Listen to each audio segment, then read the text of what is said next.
digo que la principal herramienta que utiliza la policía no es el arma, sino la palabra, ¿no? Es decir, el policiamiento está hecho de diálogo, está hecho de mediación, está hecho de negociación, ¿no? Lo que pasa es que cuando uno piensa en la policía con los prejuicios donde uno muchas veces fue entrenado, entonces muy rápidamente tiende a suponer de que allí donde llega la policía, la democracia está puesta entre paréntesis, ¿no? Cuando en realidad uno podría decir todo lo contrario también, ¿no?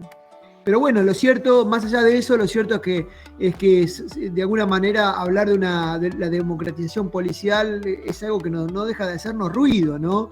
Y ese ruido me parece que también es lo que hay que explicar también, ¿no? De dónde viene ese ruido, ¿no? ¿Por qué nos hace ruido?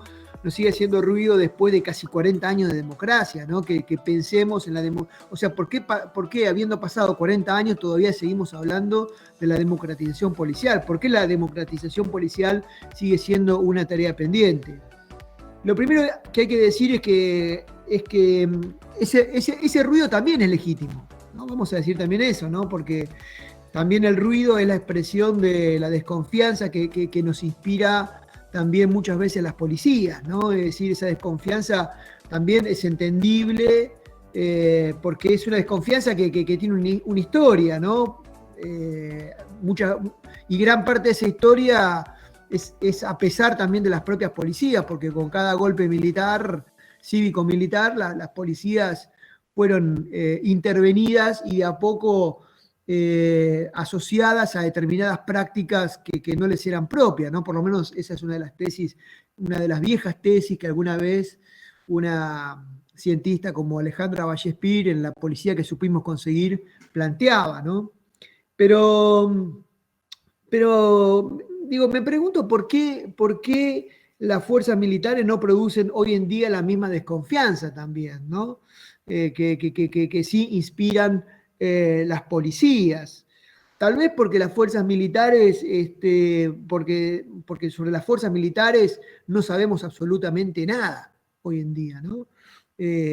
O sabemos muy poco, ¿no? Porque están siempre, digo, las policías siempre están, digamos, en las sombras, ¿no? No tienen una intervención en la vida cotidiana como la tiene, por ejemplo, las policías, ¿no?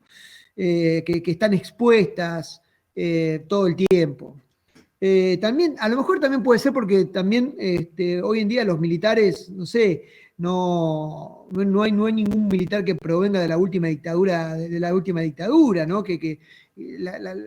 Digamos, los militares hoy en día iniciaron su carrera, digamos, en democracia, ¿no? Pero, digamos, sin embargo, también podríamos decir lo mismo de las policías, ¿no? De los policías, de los integrantes de las policías, ¿no? Sin embargo, hay un remanente de desconfianza que no estamos dispuestos a negociar, ¿no? Que no estamos dispuestos a ceder. Eso es un poco también la pregunta que uno se hace, ¿no? ¿Por qué tenemos ese remanente de desconfianza hacia las policías, ¿no? Eh, Tal vez la desconfianza es la expresión también de muchos prejuicios ideológicos, como les decía hace un ratito, ¿no? Prejuicios ideológicos también de larga duración, ¿no? Estoy pensando en la consigna, por ejemplo, que dice que la policía es el aparato represivo de la clase dominante. No voy a negar que la policía no reprima, pero como dije también al comienzo, la policía es mucho más que represión, ¿no? Y tampoco voy a decir tampoco voy a repetir lo que muchas veces se dice de que la policía es un actor títere también de la clase dirigente, ¿no? Me parece que también las policías tienen sus propias prácticas que a partir de digamos, tienen sus propias trayectorias, sus propias tradiciones que no le deben nada, digamos, a la política también, ¿no? Digo, es una institución bien compleja, de eso vamos a hablar un poco también ahora, ¿no? Pero también, digo, la desconfianza es la expresión de cierta modorra teórica imperante, no solamente al interior, digamos, de la clase política, sino también de algunos sectores de la academia del mainstream periodístico también, ¿no? Que vive de contarse cuentos, ¿no? Que elige la noticia que más se acomoda muchas veces a sus prejuicios, ¿no? A la imagen que alguna vez se construyó sobre las policías, ¿no?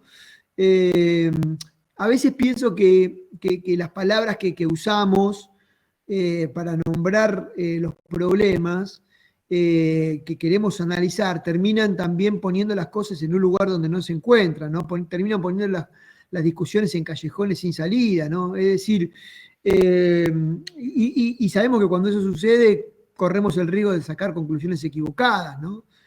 Todos sabemos que un problema mal planteado es un problema sin solución. Estoy pensando concretamente en categorías muy distintas, como por ejemplo el Leviatán Azul, ¿no? O por ejemplo en la provincia de Buenos Aires cuando se habla de la bonaerense o la maldita policía, ¿no? Son todas categorías que algunas periodísticas, algunas otras que provienen del mundo de la academia, pero que invitan a pensar en la policía como una corporación, que invitan a pensar que la policía es un aparato separado y separable de la sociedad, ¿no? Cuando nosotros decimos la policía es el Leviatán Azul, la policía, ¿no? Es, digamos, estamos proponiendo pensar a la policía como una institución homogénea, como un bloque unidimensional, ¿no? Es decir, una institución que se ha autonomizado, ¿no? De la política, una autonomía absoluta, ¿no? Que sería supuestamente la expresión del desgobierno, digamos, de la política también, ¿no? Una institución que tendría sus propios intereses y que actúa solamente en función de ellos, ¿no? Una institución que sería la expresión, que sería la expresión del carácter fallido de los estados, para encarar algunos incluso procesos de reforma necesarios. Pero me parece que la persistencia en su uso habla de esa modorra intelectual y habla también de los miedos de algunos sectores de la política, ¿no? Producto del desconocimiento, y en otros casos también de algunos intereses políticos concretos, ¿no? Que les interesa, digamos, de que la policía se siga pensando en esos términos, ¿no? Porque cuando se piensa en la policía, en realidad cuando nosotros pensamos a la policía con el punto de vista, digamos, de los y las policías, nos damos cuenta que no existe la policía. No existe la policía, ¿no? Es decir, que la función policial, cuando nosotros pensamos la policía con la vivencia, las experiencias de sus distintos integrantes, nos damos cuenta que la función policial se transita de muchas maneras, que se vive a la policía de maneras muy distintas, porque los policías no, yo siempre le digo a mis alumnos, ¿no? Los policías no son extraterrestres que viven en el planeta Júpiter y bajan todas las mañanas a hacer su trabajo, ¿no? El policía es mi vecino, vive al lado de mi casa. Nos encontramos todas las semanas en la feria comprando verdura, llevamos a los hijos a la misma escuela, ¿no? Gritamos el mismo gol, nos sorprendemos leyendo el mismo diario, a veces los fines de semana lavamos junto el auto, ¿no? Es decir, el mapa que utiliza también la policía para moverse en el barrio no es muy distinto al mapa subjetivo que nosotros utilizamos para desplazarnos por la ciudad, ¿no? Es decir, me parece que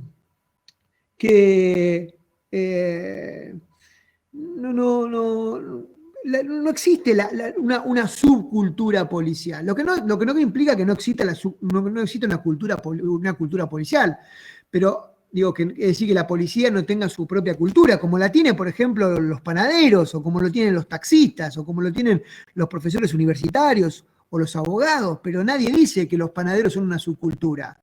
Nadie dice que los tacheros o los abogados son un mundo paralelo. Sin embargo, nos sorprendemos muchas veces diciendo esto de las fuerzas de los integrantes de la policía, que componen una subcultura policial. Sin embargo, digo, cuando uno piensa a la policía con el punto de vista de los y las policías, nos damos cuenta, digamos, que hay maneras muy distintas de transitar a las policías.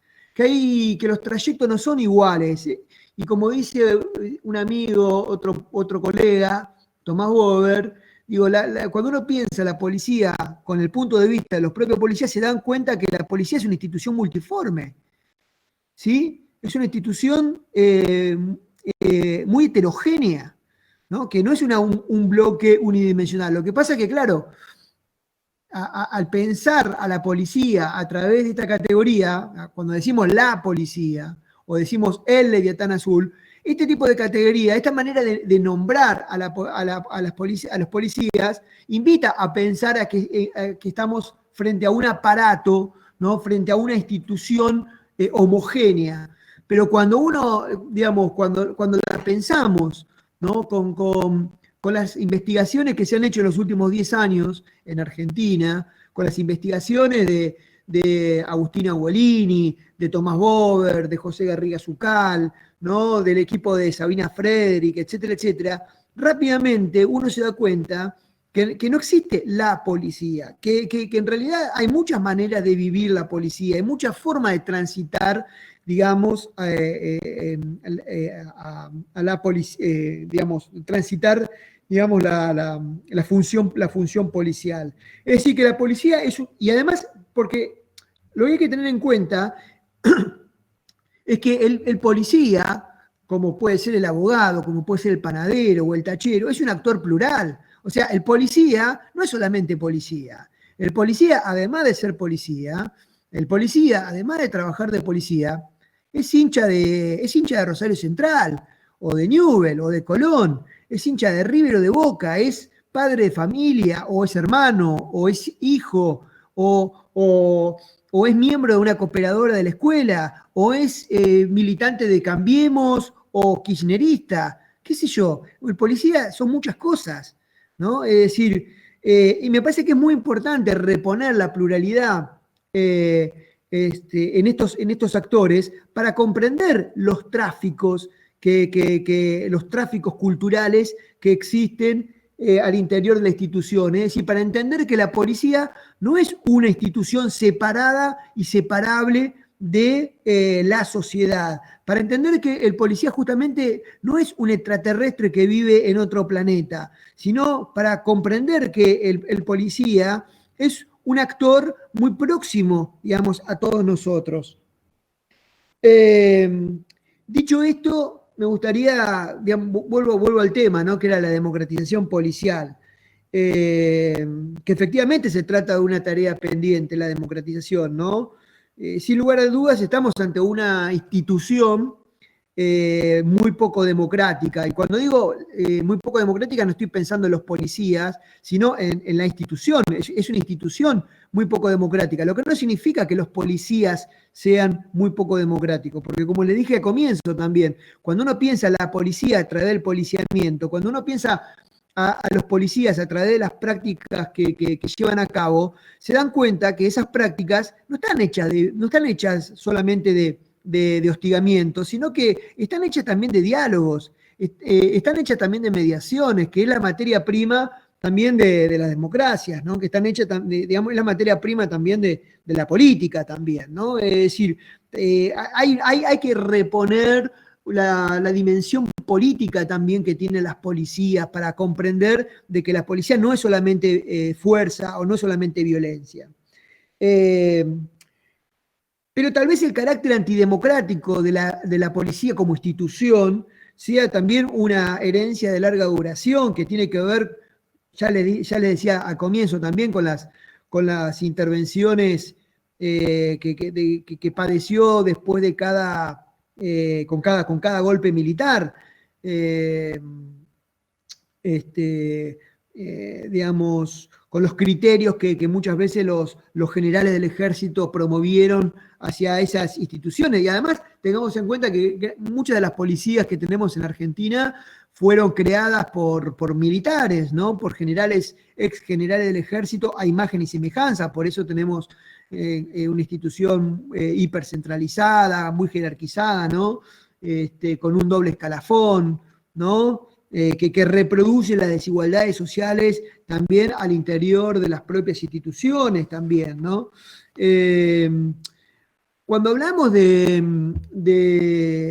democratización, no estamos tampoco, esto me parece que es importante aclararlo, no estamos solamente pensando en la sindicalización, ¿no? O sea, la sindicalización me parece que es una de las patas, ¿no?, de su democratización, pero la sindicalización, digamos, hay que leerla al lado de otras reformas que le acceden, como por ejemplo, no sé, el despoliciamiento de la seguridad. En Argentina tenemos una concepción policialista de la seguridad. En Argentina, cuando alguien habla de seguridad, está pensando en policías. Cuando la gente demanda seguridad, no está pidiendo casas juveniles en los barrios, no está pidiendo más trabajo, está pidiendo más policías, más patrulleros, ¿no? Que se creen nuevas leyes, ¿no? Se modifique la edad de punibilidad, más cárcel, etcétera, etcétera. En eso estamos pensando en seguridad, no estamos pensando si tenemos una visión digamos, policialista de la seguridad.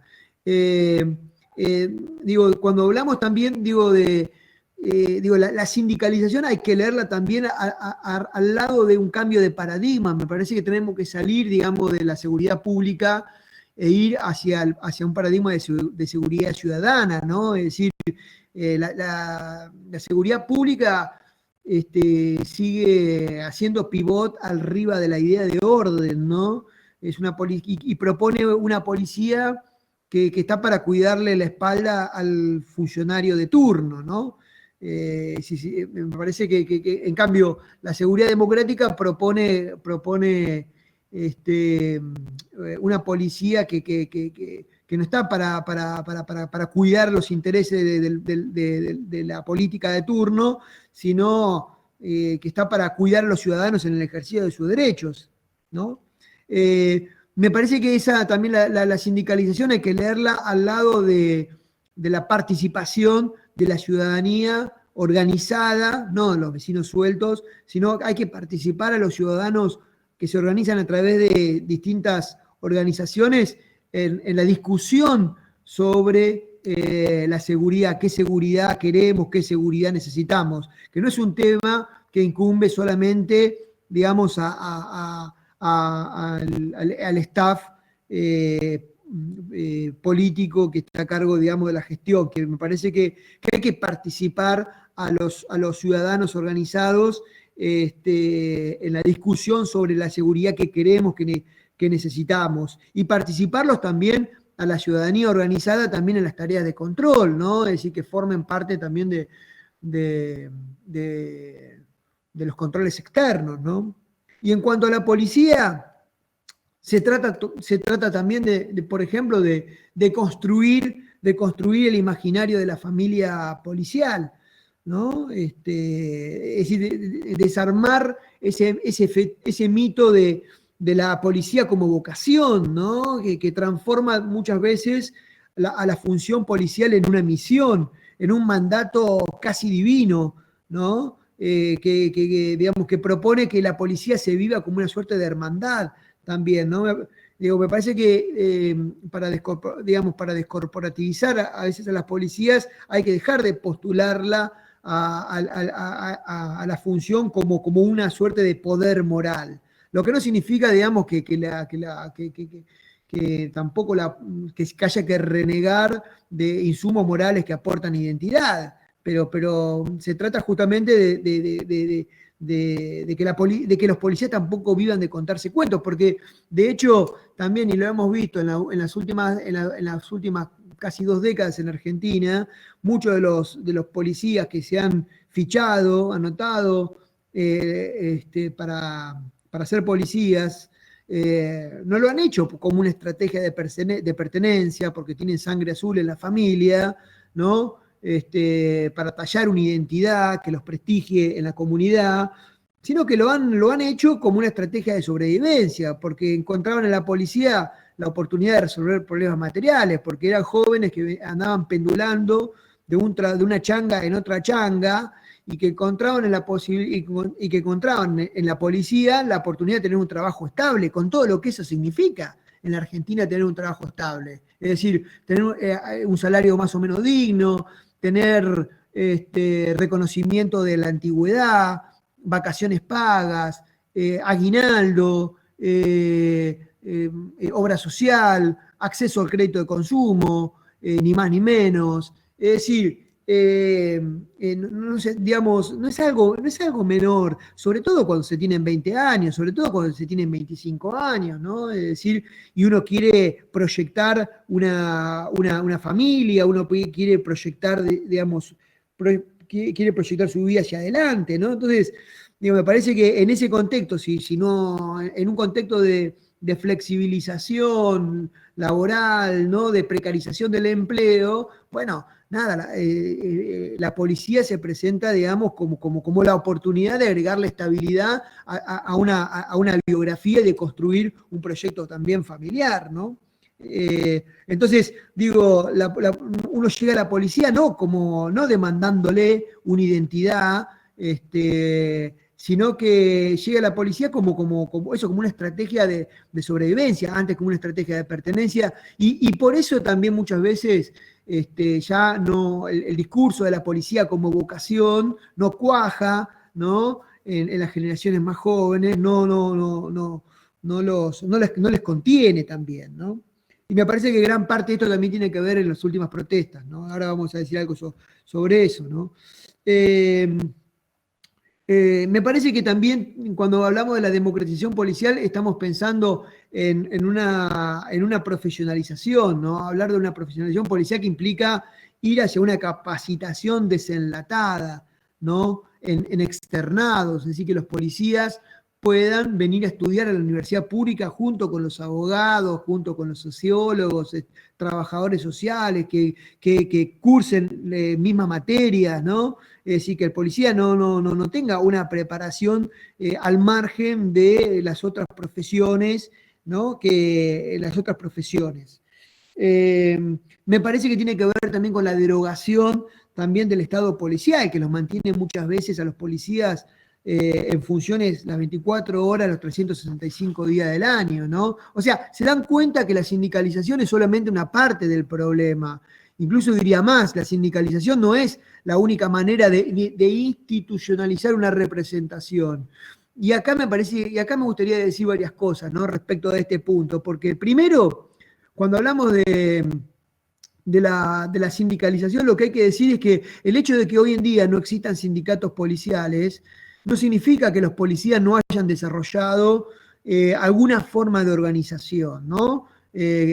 Formas que a su vez asumen formas muy distintas, ¿no? Porque, digo, hay cooperativas, están los círculos policiales, de oficiales, suboficiales, de retirados, ¿no? Cooperativas, como mencionaba recién, ¿no?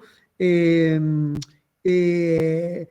Algunas otras organizaciones, por ejemplo, en la provincia de Buenos Aires existe el movimiento policial democrático, que más allá de que no hayan tenido reconocimiento judicial, que hayan sido bochados por las distintas cortes provinciales, inclusive por la nacional, ¿no? A pesar del reconocimiento de la necesidad, del reconocimiento y la necesidad que la OIT hizo sobre el Estado argentino, ¿no? Lo cierto es que muchos integrantes de las pruebas policiales referencian a estas organizaciones, por más precarias, por más flojitos de papeles que se encuentren, como representantes. En segundo lugar, la institucionalización también puede asumir distintas formas. Cuando uno habla de la institucionalización de la representación, no estamos pensando solamente en sindicatos. Los sindicatos pueden ser una de las formas, inclusive me atrevería a decir que tal vez no sea la mejor forma hoy en día en la Argentina. A lo mejor el sindicato tiene que ser la frutilla de la torta, ¿no? Es decir, el punto de llegada de una trayectoria que hay que construir. Pero a mitad de camino hay otras experiencias que tampoco son foráneas, como por ejemplo la figura del ombudsman, sí, la figura del ombudsman policial, o del defensor policial que existe en la provincia de Buenos Aires, aunque está visto, ¿no? Se pudo ver en la última protesta que en realidad no pudo encauzar ningún conflicto, no tuvo capacidad de encauzar el conflicto, ¿no? Pero por ejemplo, en la provincia como en Chubut, por ejemplo, existe el Consejo Bienestar Policial, ¿no? Una experiencia muy interesante donde que está integrado, ese consejo de Bienestar Policial está integrado no solamente por el ministro de Seguridad y Justicia, por representantes del Ministerio de Salud, por miembros de la jefatura policial, por policías oficiales, sino también por comisarios, quiero decir, sino también por policías, por oficiales y suboficiales que son elegidos también democráticamente en elecciones periódicas, ¿no? Y que por sus propios pares, ¿no? En elecciones y que mientras estén en funciones no pueden ser trasladados de una comisaría a la otra, y que tampoco tienen el derecho, digamos, a pedir que se van a mudar de un distrito porque justamente fueron elegidos por sus pares en ese distrito, etcétera, etcétera, ¿no? Me parece, digo, ¿por qué es importante la sindicalización? ¿O por qué es importante darle a los policías y las policías una institucionalidad? En primer lugar, para darle una previsibilidad a la protesta, ¿no? O sea, por otro lado, también hay que decir que las protestas tampoco son nuevas, no empezaron este año y tampoco empezaron en el 2012 con la protesta de los gendarmes, o en el 2013 creo que fue la protesta, digamos, que hubo en las policías en el interior del país, ¿no? Sin ir más lejos, o sea, para ir un poco más lejos en realidad, ¿no? En el gobierno de Lanuse, en la transición al gobierno de Cámpora, en la provincia de Buenos Aires, el MOPOL, Movimiento Policial, había hecho una protesta que había ocupado inclusive la jefatura, el edificio de la jefatura de la provincia de Buenos Aires, ¿no?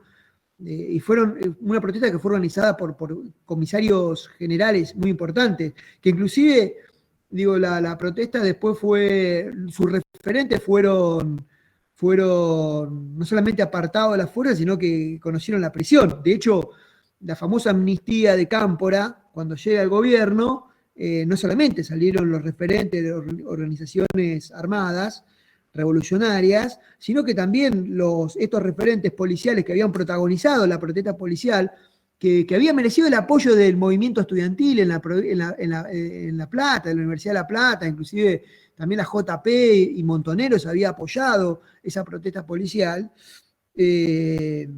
digamos, también conocieron la libertad con esa amnistía, ¿no? Digo, es una anécdota muy interesante. Hay un historiador de la Universidad Nacional de La Plata que se llama Osvaldo Barreneche, que tiene un libro muy interesante que salió el año pasado, que se llama La Policía Bonaerense de Brava Dura, donde cuenta también un poco todo este movimiento policial, ¿no? Es decir, la protesta policial no es algo novedoso, ¿no? Inclusive, si de protestas, otro de los antecedentes es la protesta de 1988 que la bonaerense le hizo a Brunati, ¿no? El ministro de Gobierno de la gestión de Cafiero, ¿no? Y si uno lee, es muy interesante esa protesta, porque si uno lee el petitorio que le habían presentado a Brunati en aquel entonces, es casi el mismo petitorio que las policías le presentaron al gobernador Kicillof en la última protesta policial. Es decir, pasaron 30 años y los problemas siguen siendo más o menos lo mismo, ¿no? Entonces, me parece que en principio es eso, ¿no? O sea, es importante la sindicalización o algún tipo de institucionalización de las representaciones que podamos darnos para darle previsibilidad, digamos, a la protesta. No solamente a los protagonistas de esa protesta, digamos, al gobierno y a los propios policías, sino también al resto de la ciudadanía, que sabe que es un conflicto que no se va a desmadrar, ¿no? Es decir, que todos nosotros vamos a poder dormir tranquilos, porque vamos a ver que si los policías están protestando, bueno, es como cuando los enfermeros están protestando. Es decir, nadie tiene miedo de que se vacíen los hospitales de enfermeros. Es decir, siempre hay guardias. Como también la última protesta tampoco se desmadró también, porque también hay que decir que no es que las comisarías quedaron vacías, la verdad que las comisarías siguieron trabajando, no es que de repente se vaciaron las comisarías en la última protesta en la provincia de Buenos Aires.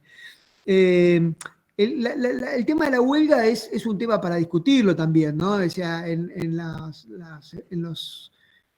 otros países, en otros países que existe la sindicalización, la huelga, no existe el derecho a la huelga o está muy limitado. Es decir, lo que no significa que los policías no puedan manifestar en el espacio público. Pueden hacerlo, en algunos casos pueden hacerlo, lo tienen permitido hacer, pero digamos, deben hacerlo sin armas, sin el uniforme y sin usar los vehículos de las policías, ¿no? Pero para eso existe justamente la sindicalización, para ponerle un cauce, para ponerle un cauce, darle una forma, digamos, a esa protesta y que no se desmadre y que pueda esa manifestación, ¿no? Manifestación significa etimológicamente poner en la mano, hacer palpable un problema, ¿no? Para que esos problemas que se quieren hacer palpables, que se quieren poner en el espacio público, ¿no? Que se quieren agendar al gobierno de turno, digamos, nada, no siga determinado circuito, siga determinado cauce y no se desmadre, ¿no? Es necesario la institucionalización, además, para tramitar no solamente intereses colectivos o salariales, o por ejemplo las condiciones de trabajo, sino también para tramitar problemas individuales, ¿no? Si ustedes leen, por ejemplo, el último punto del petitorio que habían presentado que se había presentado en la protesta policial en la provincia de Buenos Aires, la última, decía, y leemos también, decía basta basta de sanciones, ¿no? Porque ustedes saben que muchas veces la rotación, ¿no? O el acahuachamiento son las maneras que tienen muchas veces los jefes de sancionar a los actores, a los policías, digamos, que se niegan a patear para el comisario de turno, ¿no?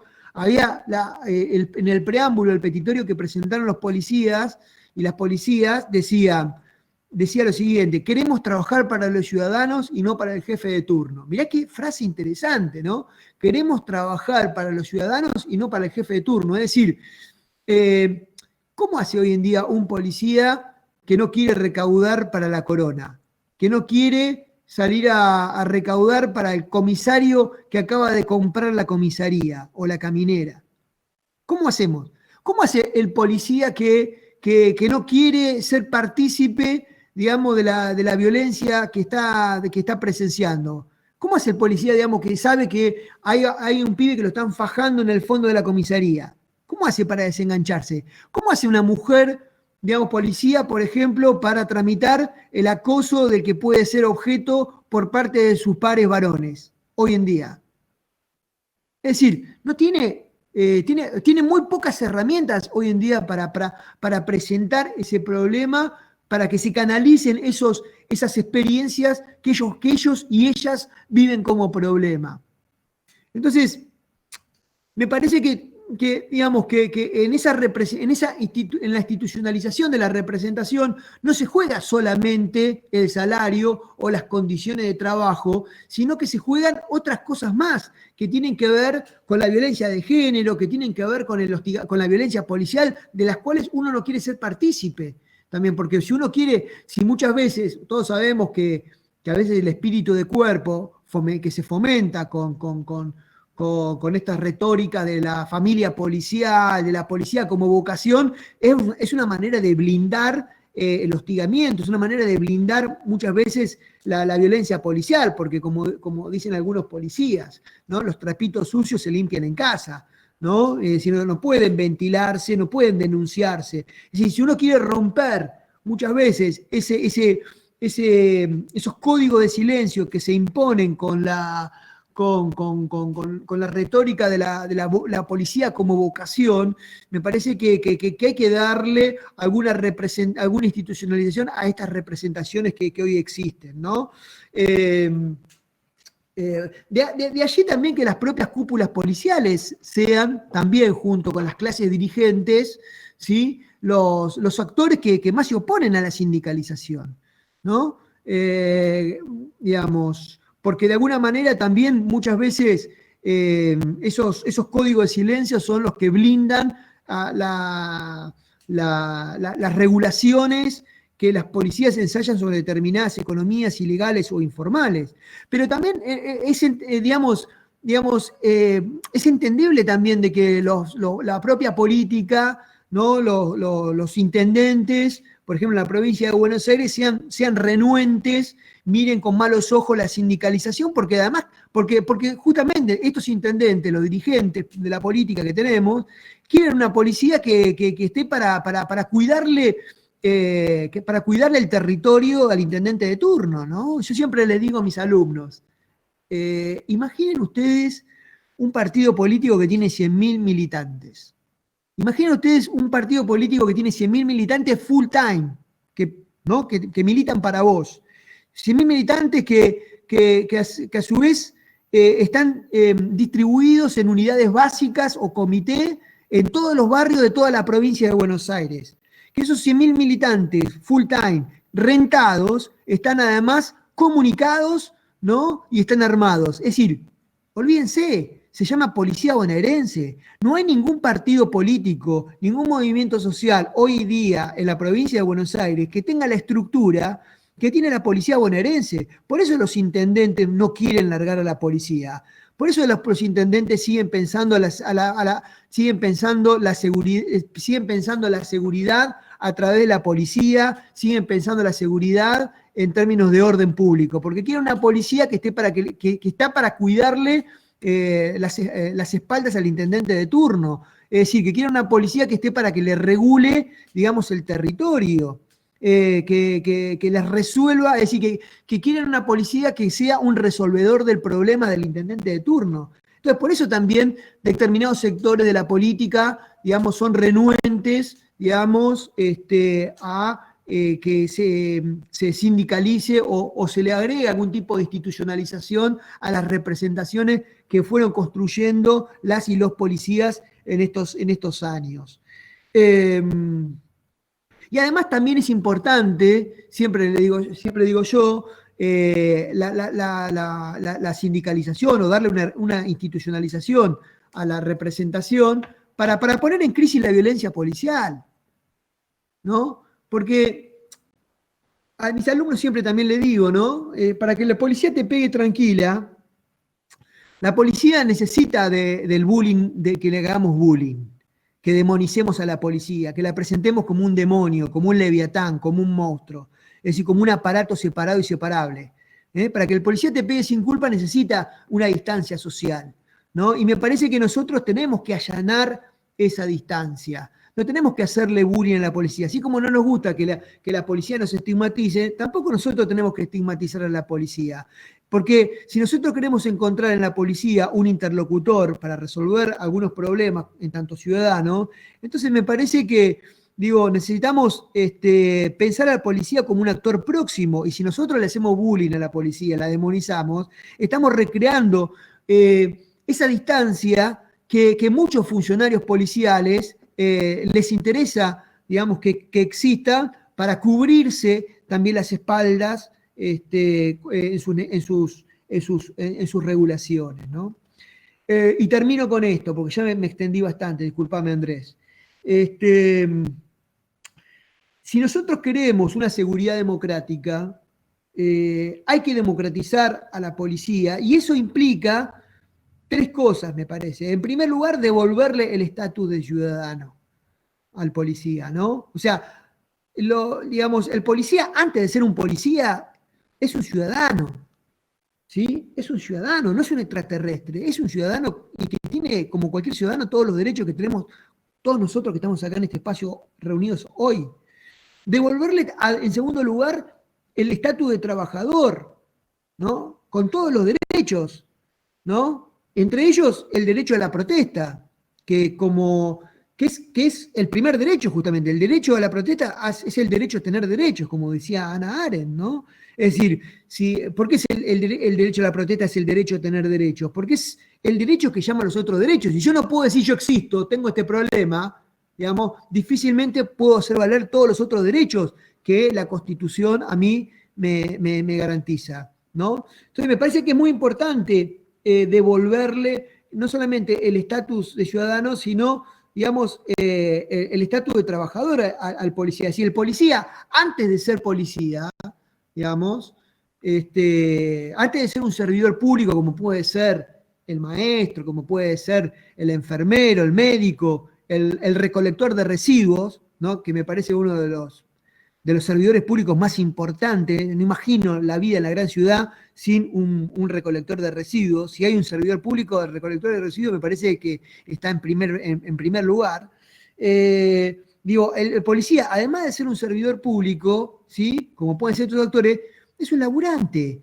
Entonces me parece que es importante, porque es un laburante porque no eligió estar en la policía como salvador de la patria, porque encontró en la policía la oportunidad de tener un salario digno, de tener vacación, de reconocimiento de antigüedad, una obra social, acceso al crédito de consumo, ¿no? Que le paguen un aguinaldo, ¿no? Para eso está, digamos, se anotó en la policía. Como cualquiera de nosotros se puede haber notado, no sé, en otra carrera universitaria también. Eh, Devolverle también, digamos, el derecho a organizarse, el derecho, digamos, la libertad de asociarse, el derecho, ¿qué significa el derecho a organizarse? El derecho, digamos, a juntarse, el derecho a juntarse y el derecho a discutir los problemas que tiene sin intervención de la patronal, sin la intervención de sus jefes, ¿sí? Lo que pasa es que durante mucho tiempo los jefes, tradicionalmente los jefes eran los que velaban por el bienestar de los policías, pero desde hace bastante tiempo, 30 años por lo menos, los jefes dejaron de velar por el bienestar de los policías y por eso sus integrantes fueron creando de a poco distintas formas de organización porque veían que las cúpulas, digamos, ya no tramitaban sus problemas. No solamente por eso, sino porque además ya los policías ya no vivían a la policía como una vocación, sino que lo vivían como un laburo. Porque todos estos policías que protagonizaron la protesta policial son policías nacidos y criados en democracia, que vieron que en las últimas décadas, ¿no? Todos los actores sociales iban teniendo cada vez más derechos, donde se iban ampliando los derechos y ellos seguían en el mismo lugar. Entonces, ¿por qué legítimamente no podemos escuchar ese tipo de reclamos por parte de los policías? Digo, la sindicalización es un debate pendiente, pero no estamos en el grado cero. Digo, en la academia, la universidad pública se viene explorando este tema de hace bastante tiempo y prueba de ello son los trabajos de Marcelo Saín y Rodríguez Gámez, que tienen un libro sobre este tema. Aunque Marcelo me parece también, tengo mi grande diferencia con Marcelo. Santiago Galar ha trabajado de estos temas, José Garría Zucal, Tomás Bober, yo mismo en el libro La máquina de inseguridad hay un capítulo entero que le dedico, digamos, justamente a la protesta policial y la sindicalización. En la última década se han presentado varios proyectos en el Congreso de la Nación para que las policías se sindicalicen, de Genaro, el exdiputado de Genaro, la propia Carrió y Bullrich también habían presentado un proyecto que nunca lograron tener estado parlamentario, o sea, que ya perdieron estado parlamentario, pero que nunca llegaron al recinto porque ni siquiera nunca tuvieron la aprobación en comisión para que se trate, ¿no? Hugo Yasky, por ejemplo, uno de los referentes más importantes de la CTA, se ha manifestado en varias oportunidades sobre la necesidad y la importancia de la sindicalización policial. La OIT, como dije hoy, también ha recomendado eso para la Argentina. Las Cortes provinciales y las Cortes de la Suprema Corte de Justicia de la Nación también, más allá de que hayan bochado las peticiones que han presentado las distintas agrupaciones, siempre hubo votos en minoría, ¿no? que son muy interesantes. Hay muchos periodistas, como por ejemplo Horacio Berbisky, que está a favor también de la sindicalización, algunas organizaciones de derechos humanos que están dispuestos, digamos, que han señalado la importancia, la necesidad de discutir una institucionalización para las representaciones policiales que existen. Y también hay muchas experiencias en todo el mundo, ¿no? Digo, en Estados Unidos hay, no sé, más de 500 sindicatos. China, la policía en China están sindicalizadas, en Sudáfrica, en Australia, en Inglaterra, en los Países Bajos, en toda Europa, digamos, en Brasil la policía federal, creo que la federal, la policía militar, la que está sindicalizada, en Uruguay también, ¿no? Es decir, no estamos en el grado cero, sino que hay agua corrió, es decir, tenemos posibilidad, digamos, de pensar con otras experiencias este tipo de ruidos que nos hace la sindicalización policial, porque además es cierto que la sindicalización tampoco te garantiza que se resuelva ningún problema, ¿no? O sea, y más con los sindicatos que muchas veces tenemos acá también en la Argentina, ¿no? Es decir, con sus pros y sus contras, o sea, pero lo cierto es que, por supuesto que la sindicalización genera nuevos riesgos y otras contradicciones, pero la política es eso. No se puede decir que no vamos a hacer no vamos a dar este paso porque eso implica riesgo. Bueno, la política es contingencia, es tomar esos riesgos y enfrentar las contradicciones que ese paso que se ha dado implica, ¿no? Pero digo, no me parece que sea una justificación legítima que la política esgrima de que la sindicalización genera una suerte de riesgo, porque todos los movimientos, todas las decisiones que toma la política, digamos, implica tomar los riesgos, entender que eso puede generar otras contradicciones y evaluar el día de mañana qué se hace con todo eso, ¿no? No hay que acotar la protesta al derecho de petición a las autoridades, porque cuando los trabajadores están protestando, cuando los desocupados están cortando la ruta, no están solamente peticionando a las autoridades, sino que también están interpelando al resto de la ciudadanía.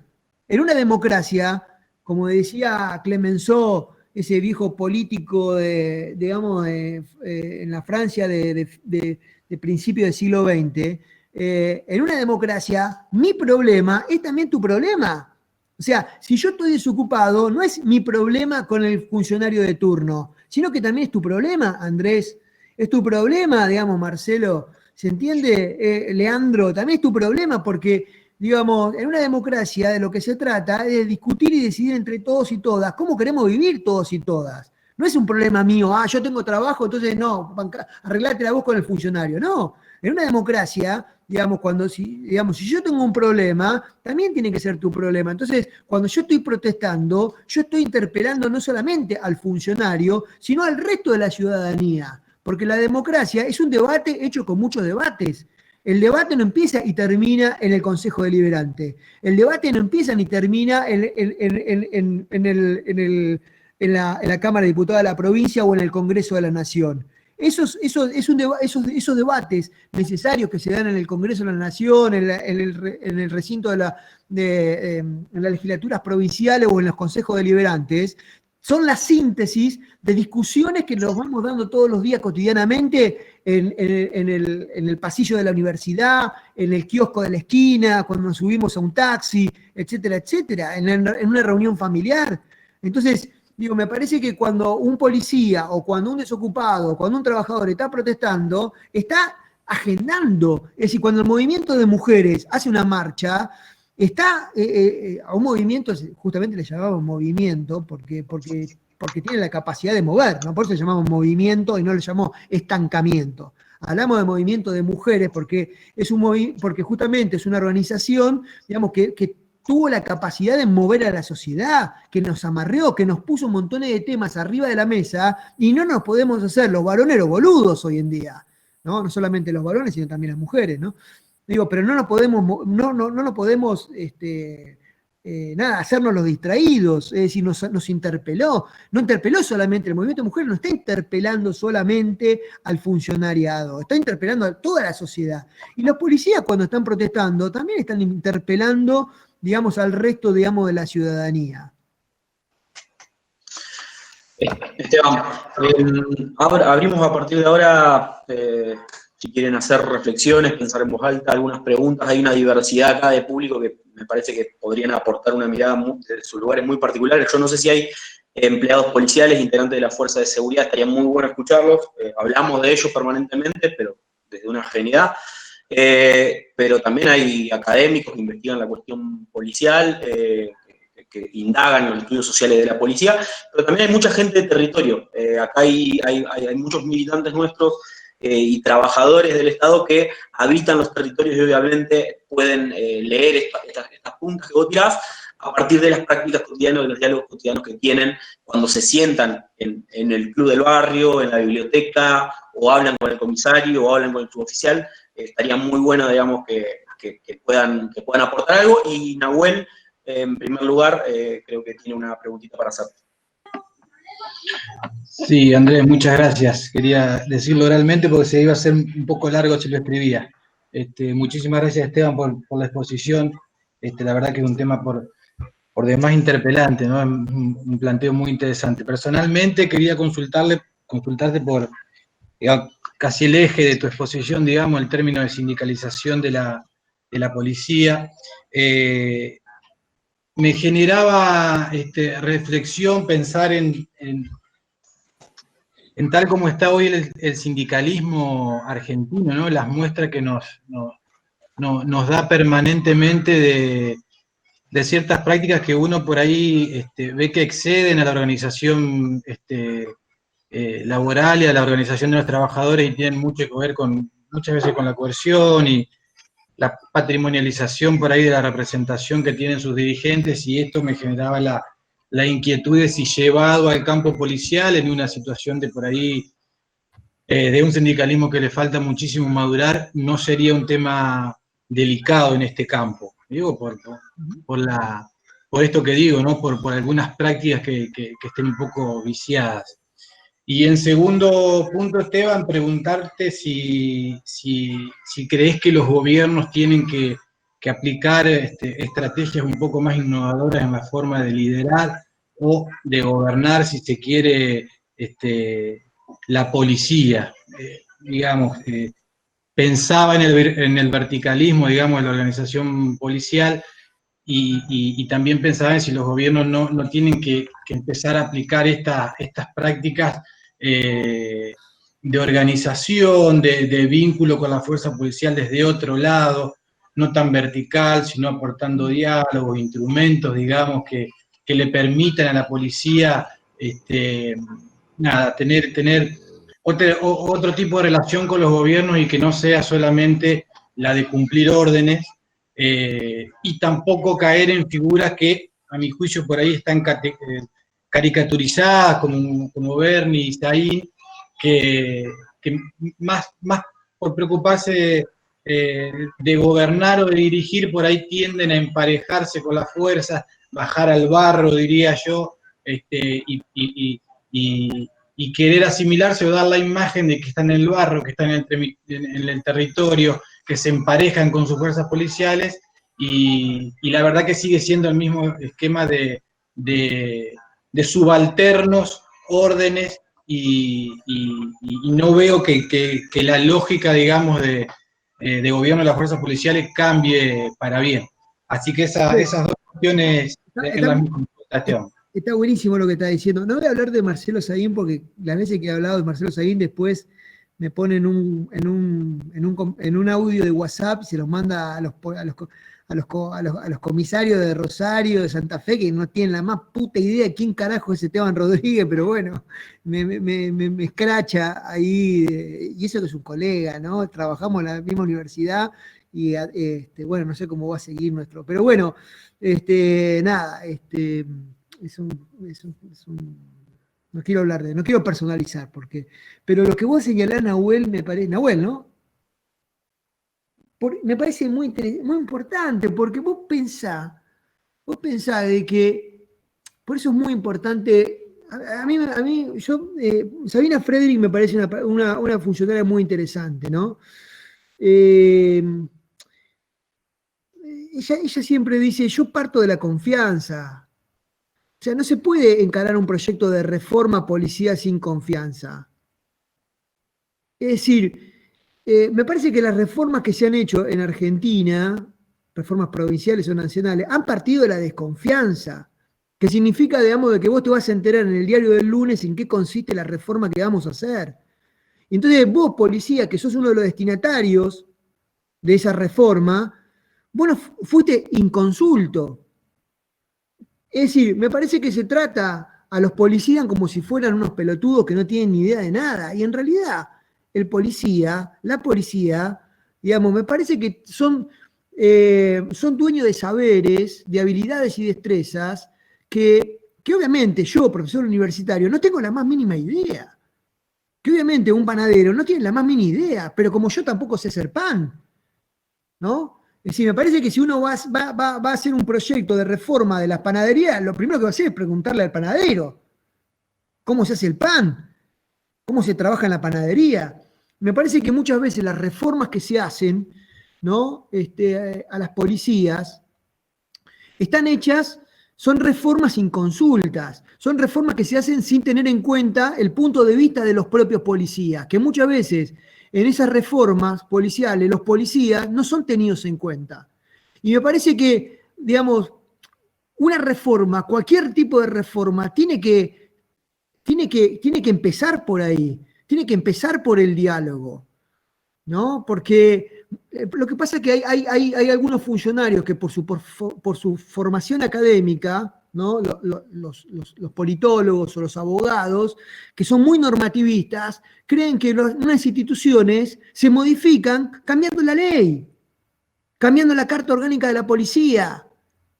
Y una policía no se reforma cambiando la ley, porque la policía está organizada según prácticas que se organizan con criterios informales y con trayectorias, digamos, que no están, que uno no las va a encontrar en un decreto, que uno no las va a encontrar en un cuerpo legal.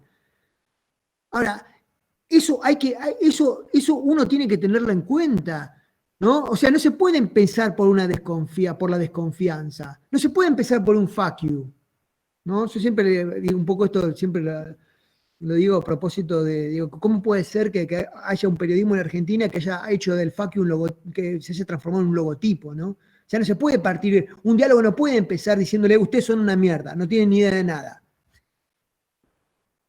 Son todos corruptos, no saben nada, es un desastre. O sea, no se puede empezar una reforma policial, digamos, con el bardeo hacia los policías. Es decir, porque además los policías no son un bloque. Hay muchas maneras de transitar a la policía. Hay muchas maneras de vivir a la policía. Entonces no se puede perder de vista esa complejidad. No se puede perder de vista que es una institución multiforme, muy compleja, y que esos actores son dueños de saberes específicos que son también muy importantes y necesarios. Algunos habrá que transformar, otros serán un buen punto de apoyo para seguir desplegando determinadas tareas. Entonces, es muy importante el diálogo. O sea, cualquier reforma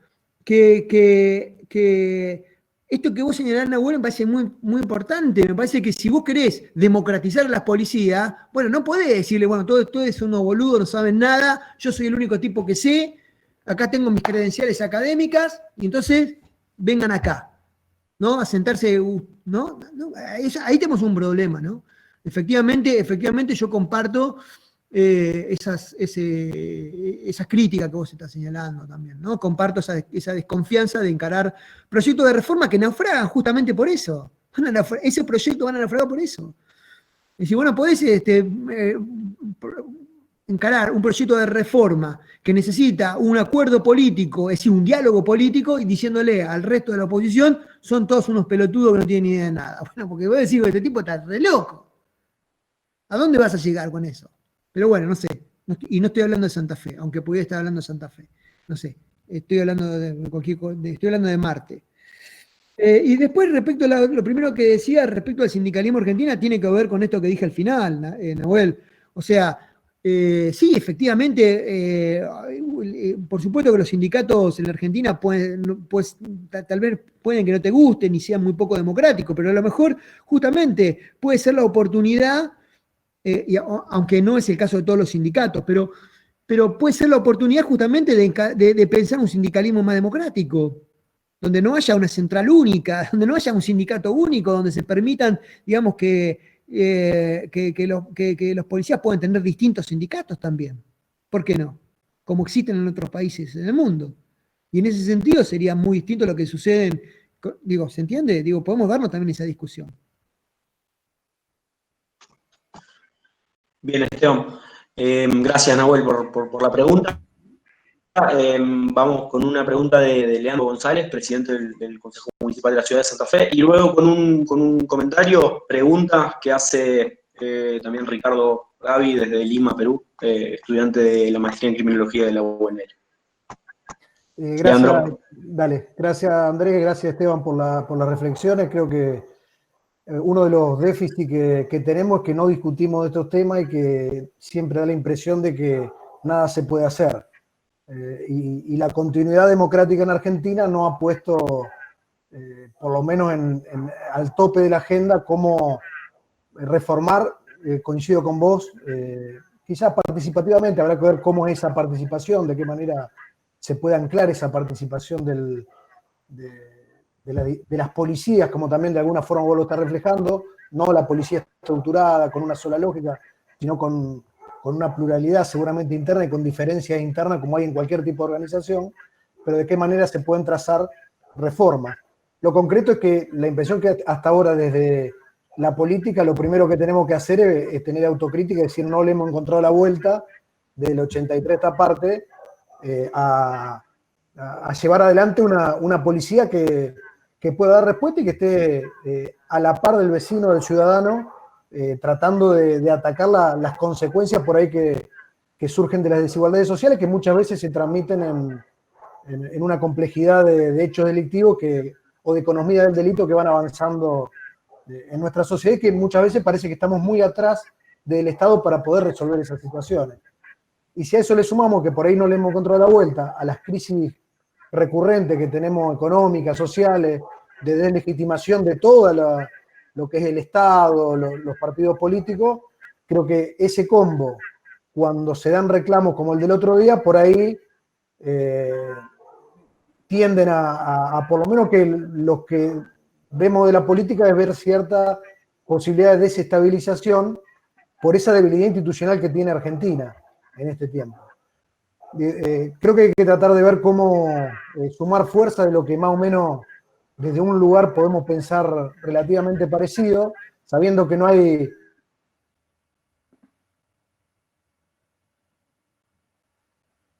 Se cortó, ¿no?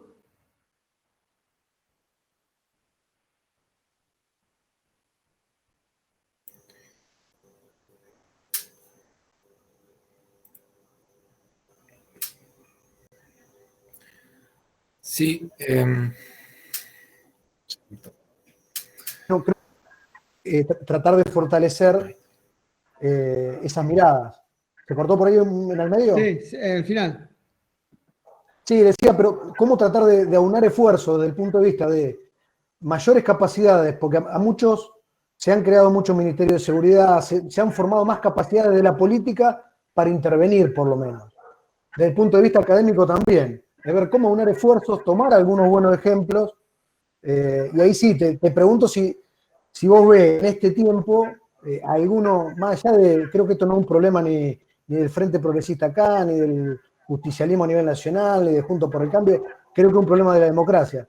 Pero si ves algunos buenos ejemplos, más allá de las pertenencias políticas partidarias, de las cuales podamos tomarnos en Argentina para tratar de vislumbrar que se puede cambiar, junto con la policía, el estado de situación de la fuerza en general.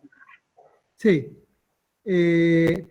Mirá, yo creo que yo no sé si la política, o sea, no hemos podido, o también la política no ha querido tampoco, ¿no? Por esto que señalaba también hacia el final, hace un rato, ¿no? De que también a veces la política le interesa tener a un perro guardián, ¿no? Alguien que le cuide el territorio, ¿no? Que un resolvedor de problemas, ¿no? Entonces me parece que, digo, porque si la política pudo con los militares, ¿por qué no pudo con la policía? Porque no quiso, en realidad la política no quiso, ¿no? Me parece, yo lo pensaría en esos términos también, ¿no? Yo no estoy de acuerdo tampoco con pensar a estas protestas, o sea, hubo muchos dirigentes que se apresuraron a hablar de desestabilización, de hablar de golpe, de hablar de etcétera, etcétera, ¿no? De sedición. Me parece que ese tipo de categorías para contar la protesta pone las cosas en un lugar donde no se encuentran, ¿no? Es decir, me parece que por un lado le suben el precio a la protesta, ¿no? Pero me parece que están hechas de ceguera ese tipo de expresiones, porque se niegan a ver justamente eso, porque, digamos, obviamente vos te dice, bueno, no, es lo que pasó en Ecuador, o es lo que pasó en Bolivia. No sé si es lo que pasó, me parece que no tiene nada que ver con lo que sucedió en Bolivia y tampoco con lo que sucedió en Ecuador, ¿no? Es decir, me parece que, mm, que cuando uno piensa la protesta con el punto de vista de los actores que protagonizaron esa acción colectiva, nada, uno se da cuenta que la protesta era un cachivache, pero era un cachivache porque, o sea, porque justamente no había un canal para procesar esos reclamos, ¿no? Entonces, justamente como la protesta no tenía un cauce, con el paso de las horas aparecía un nuevo grupo, ¿no? Que tenía también sus propios intereses legítimos, ¿no? Algunos vinculados con la oposición política, y obviamente eso es legítimo. O sea, que aparezca un político y diga, no, porque tal policía es militante de Cambiemos. ¿Cuál es el problema de ser militante de Cambiemos? Que haya votado, digamos, a Macri. ¿Cuál es el problema? Si la oposición siempre, si te hace política, digamos, con 40 tipos que queman barbijo en el obelisco, ¿cómo no vas a hacer política también? No vas a pretender que no haga política con policías que están protestando. Por supuesto que es legítimo entenderle eso, ¿no? Ahora, justamente como la protesta no tenía un cauce, ¿no? Y aparecían todos, digamos, cada hora un nuevo grupo, y cada grupo aparecía porque aparecían los retirados, porque aparecían esto, lo otro, y cada grupo venía con su cascabel, cada uno venía con su reclamo, y entonces justamente eso le iba corriendo el arco, digamos, al gobierno, y entonces uno no terminaba de saber qué es lo que estaba negociándose, ¿no? Y por otro lado, no es lo mismo la protesta, por ejemplo, en Puente 12 o en la Ciudad de La Plata que la protesta que se hizo en la Puerta de Olivos. Me parece que ahí hubo otros intereses en el medio, pero bueno, no sé, supongo que tendrán que investigar qué pasó en ese momento, ¿no? ¿Qué habrá pasado? Yo tengo mi hipótesis, pero no importa, no vine a cuento de eso acá, ¿no? Nada, eso me parece, Leandro, viste, que a mí me parece que yo no hablaría, viste, de desestabilización, viste. Me parece que cuando la clase dirigente rápidamente sale a poner el grito en el cielo, me parece que no está viendo, se le está escapando la realidad, ¿no? A mí me parece que, mirá, voy a decir de otra manera, a mí me parece que el peronismo, que fue el partido político que más estuvo en el gobierno en estos años de democracia, la verdad que el peronismo se mueve como pez en el agua en el siglo XX, con los temas del siglo XX, pero la verdad que en el siglo XXI el peronismo no se le cae una idea. No digo solamente el peronismo, sino muchos otros partidos políticos, ¿no? Pero hablo del peronismo porque ha sido el partido que más ha estado en el gobierno, ¿no? No se les cae una idea, ¿no? En materia de seguridad se le caen muy pocas ideas. En materia de agenda ambiental tampoco se le cae ninguna idea. Es un problema eso, ¿viste? El peronismo ha estado boyando entre soluciones progresistas y punitivistas, y te diré que fue más punitivista que progresista. Y eso, y además no sale de hacer bacheo electoral, se dedica a tapar agujeros. No puede salir del coyunturalismo, pero no por culpa del peronismo, sino porque la propia dinámica de la política te impide pensar con tiempos largos. Si vos tenés a una oposición que tampoco se le cae ninguna idea y se agarra del dolor de la víctima, ¿no? Entonces, es decir, si vos tenés una oposición política que no se le cae una idea, y entonces la tapa a los diarios, se la lleva la inseguridad, entonces vos vas a tener ahí todo el tiempo al dirigente ese de la oposición puteando al gobierno, digamos, entonces vos vas a tener al funcionario, decime cuál es qué dice la tapa del diario de hoy a la mañana, que te voy a decir en qué consistirá la conferencia de prensa que voy a dar hoy al mediodía. O sea, no podemos salir de esas dinámicas coyunturalistas, no podemos salir del bacheo policial, no dejamos seguimos pensando la seguridad tapando agujeros, ¿no? Y lo que hemos visto con los distintos los funcionarios que han pasado de las distintas extracciones, distintos partidos políticos, se han manejado de la misma manera. Entonces, a mí me parece que una reforma no policial, porque la reforma policial es una de las reformas que hay que pensar en materia de seguridad, una reforma de seguridad en la Argentina que pueda atajar la conflictividad tan compleja y tan diversa que incluye su agenda, necesita tiempos largos, y esos tiempos largos necesitan un acuerdo político y social. Es decir, necesitan, digamos, de que este tema no se discuta dentro de 2 años, en las próximas elecciones. Porque si yo cada 2 años tengo que estar discutiendo este tema, es decir, va a ser muy difícil encarar un tipo de reformas que necesitan tiempo para carretear. Entonces a mí me parece que hemos instalado dinámicas políticas en Argentina, ¿no? Los distintos partidos han instalado dinámicas políticas que funcionan cascoteando, ¿no? Cualquier proceso de reforma que quiera encararse, que bloquean cualquier tipo de reforma que pueda ensayarse. Porque al gobernador lo que le interesa es ganar la próxima elección del año que viene, para tener un mejor quórum en la Cámara el año que viene. Y no se gana una elección con una reforma policial, porque las reformas están hechas también de discusiones que tocan intereses y que son problemáticos, y que, es decir, no sé, no se gana una elección diciendo, por ejemplo, que no hay que crear más cárceles. No se gana una elección diciendo de que no se va a resolver el problema metiendo presos a los pibes que sacan a robar, sino que lo que necesita más trabajo. Con esa consigna perdés cualquier elección. Entonces, no podemos sustraernos de la demagogia, ¿no? Muy claro, Esteban. Vamos a seguir con una pregunta de Ricardo, desde Perú. Después, Fran Binder tiene una inquietud ahí. Y cerramos, si les parece, con una cuestión que dejó acá Marcelo Chelo Ponce. Ricardo dice, no sé si Ricardo, no sé si querés abrir el micrófono y preguntarlo, si no, lo leo. Lo voy a leer entonces. Profesor Rodríguez, ¿qué aproximaciones recomienda priorizar en el estudio de la policía para casos donde hay una ausencia clara de este tipo de estudios? Para el caso peruano, vengo acercándome desde la reforma policial y el trabajo policial, pero siendo aún un campo realmente construyéndose, y en su experiencia, ¿qué piedras de toque recomienda explorar? Pregunta. Respecto de la sindicalización. Habla de reforma policial en líneas generales.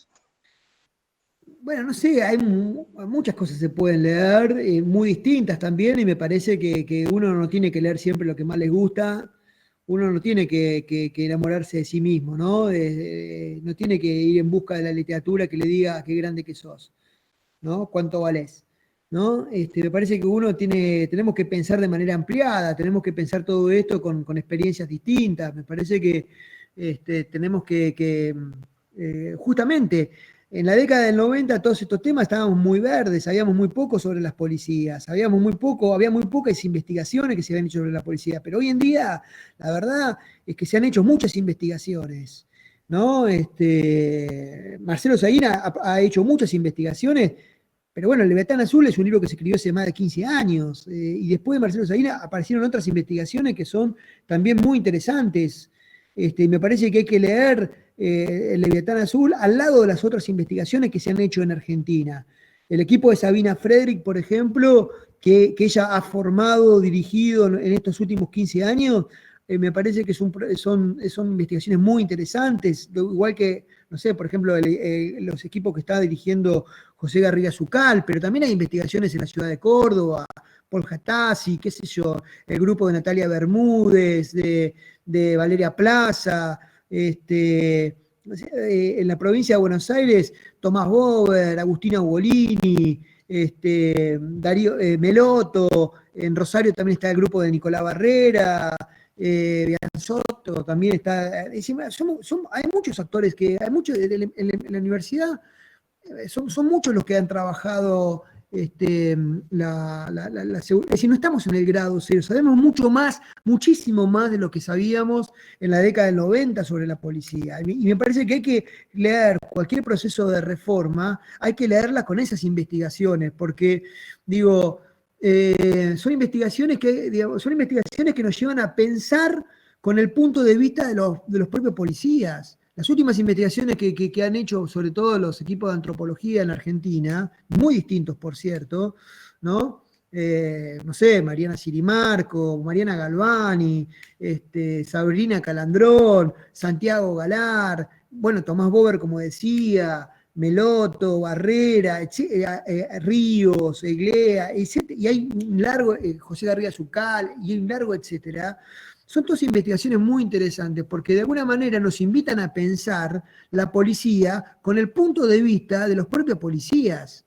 O sea, no se puede encarar una reforma policial sin conocer qué piensa, qué dice, qué siente la policía sobre su trabajo, sobre su quehacer cotidiano. Entonces, cuando Sabina Frederick dice, yo parto de la confianza, me parece muy importante y muy interesante lo que ella está diciendo, ¿no? Por supuesto que, o sea, no se puede. Hay organizaciones que están hechas de desconfianza y que están para desconfiar. Una organización de derechos humanos justamente está para eso, está para desconfiar. Está para desconfiar. Están hechas de reserva de desconfianza. Es entendible que una organización de derechos humanos justamente trabaje sobre la base de la desconfianza porque tiene que reprocharle, digamos, algunas conductas a determinados actores en la justicia. Por supuesto que, digamos, pero la política no puede partir de la desconfianza, tiene que partir de la confianza, ¿no? Es decir, tiene que partir, digamos, de conocer el quehacer policial.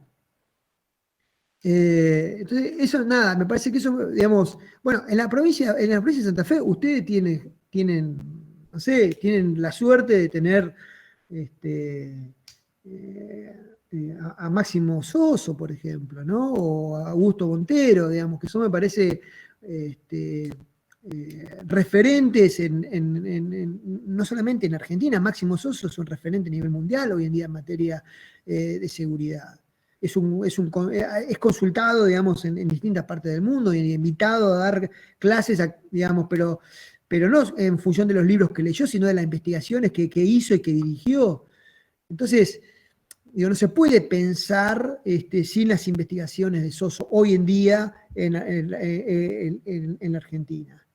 Y Soso no empezó ayer, hace 20 años que está investigando todos estos temas. Entonces sabemos mucho más, no estamos en el grado cero, tenemos la suerte de que la universidad pública, las distintas universidades nacionales en Argentina tienen muy distintos equipos de investigación, con bibliotecas muy diferentes, es decir, que se acercaron al estudio de las policías con distintas metodologías, con diferentes estrategias de campo, y que eso nos devuelve también conocimientos muy complejos, muy variados. Entonces, me parece que cualquier reforma policial tiene que partir, digamos, de ese acervo, de esas investigaciones que se han desarrollado en Argentina, sobre todo en los últimos 10, 15 años, ¿no? Perfecto, Esteban, muy claro. Francisco. Hola, buenas noches, Esteban.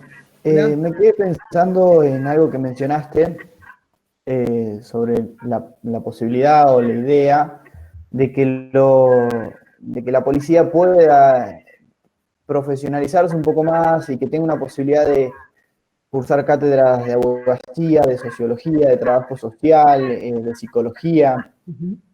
Y mi pregunta es si crees que estamos muy lejos, primero por dos motivos. Si el dirigente político estaría dispuesto a brindarle estas herramientas a un policía que está en formación, brindarle una perspectiva de género, una sensibilidad social, una conciencia social, para que luego se desempeñen sus funciones de otra forma, por el motivo de que obviamente eso llevaría a que los policías que salgan a la calle se demoren mucho más y no sea quizás algo más rápido como es ahora. Desconozco cuánto tiempo lleva la preparación de un policía, pero entiendo que sumar una capacitación y una profesionalización más humanística alargaría el plazo en el que la policía tendría nuevos agentes. Y por otro lado, si estamos lejos de eso, por una posible resistencia que presente la policía a vincularse con esos temas. E imagino estructuras policiales de décadas y de años que ahora le digas, bueno, ahora tenés que abocarte a estos temas, ahora también tenés que estudiar esto. Podrían presentar una resistencia a poder, no sé, abrir el debate a otras cosas en su forma que obviamente en su forma después de ejercer la profesión les va a influir. Nada más. A ver, yo creo que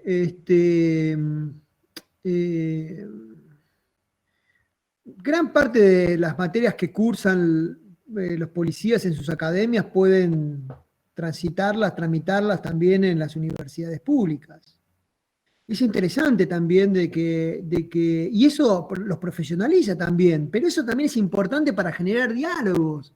Si nosotros, uno de los problemas que tenemos es la desconfianza, y si uno quiere desarmar la desconfianza de la que está hecha la policía, si uno pretende construir cercanías con las policías, que es una función tan importante hoy en día, es impensable la vida de la gran ciudad sin policías. Yo no me lo imagino. Entonces, si es un actor tan importante, nosotros necesitamos un interlocutor que sea confiable, y esa confianza se puede construir sobre la base, también, no solamente con eso, sino también, digamos, participándolos, digamos, profesionalizando a la policía también, que venga a estudiar, que venga a cursar algunas materias conmigo cuando estoy estudiando trabajo social o sociología, o politología o abogacía. ¿Por qué no? ¿Por qué no puede hacerlo? ¿No? De hecho, yo cuando estudié abogacía en la década del 90, digamos, yo tenía siempre muchos compañeros que ya eran policías, ¿no? Que ya eran policías. Y la verdad que nada, uno no tenía ningún problema. Y lo que veía ahí era un compañero, ¿no? En la Argentina, de hecho, por ejemplo, en la Universidad Nacional de Lanús, ¿sí? Existe la licenciatura de Seguridad Ciudadana, donde la gran mayoría de los estudiantes de esa licenciatura son policías. Son policías. Y que van a cursar en la universidad pública, ¿no? Y algunas materias tienen en común con otras, porque son troncales con otra carrera. Porque me parece que es importante, que sirve para entender que eso, ¿no? De que el policía no es un extraterrestre. O sea, si podemos ir a jugar un fulbito 5, no sé, todos los viernes a la noche con mi amigo que es policía, ¿por qué no puedo? O sea, ¿cómo se entiende? Yo, mirá, yo en el año 2000, a fines del 2000, en el 2000, yo militaba en el MTD, ¿no? En la Verón, en la Aníbal Verón.